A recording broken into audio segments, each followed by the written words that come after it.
ஆடு வளர்க்குறது பாதி நமக்கு செலவாகும், பாதி நமக்கு கிடைக்கும். பாதி நமக்கு கிடைக்கும். இன்னைக்கு ஒரு 1500 ரூபாய்க்கு ஊத்துனா நமக்கு வந்து ஒரு 700 800 கிடைக்கும். 700 கிடைக்கும். அவ்வளவுதான் கிடைக்கும். நம்ம உழைப்பு இருந்தால்.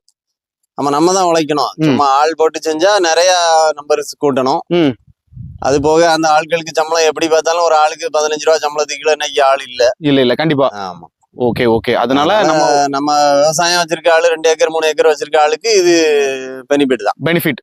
ஓகேண்ணே. இப்போ நம்மகிட்ட என்ன பசுந்தி உணவு கொடுக்கீங்க, என்ன இருக்கு அதை சொல்லுங்கண்ணே. நம்மகிட்ட வந்து சூப்பர் நெப்பேர் இருக்கு. ஓகே. சூப்பர் நெப்பேர்ல வந்து இப்போ நம்ம நிற்கக்கூடிய இந்த சூப்பர் நெப்பேர் வந்து 45ல இருந்து 50 நாள் ஆகுது. 50 நாள் ஆகுது இந்த சூப்பர் நெப்பேர், அப்படிதானே? அறுக்கக்கூடிய ஸ்டேஜ்ல இருக்குது. எத்தனை நாள்ல அறுக்கணும்? 50 நாள்ல அறுத்துடலாம். 50 நாள் தான் அறுக்கணும். அதுக்கு முன்னையோ பின்னையோ அறுக்க கூடாதா? அதுக்கு முன்ன பின்ன அறுத்தா நமக்கு தட்டை ரொம்ப சேராது. ஓகே. ஒரு 15 அணத்து நம்ம நெப்பேர் வந்து உரம் போட்டுறணும். 15வது நாள். ஆமா. அறுத்து 15 அணத்து உரம் போட்டுறணும்.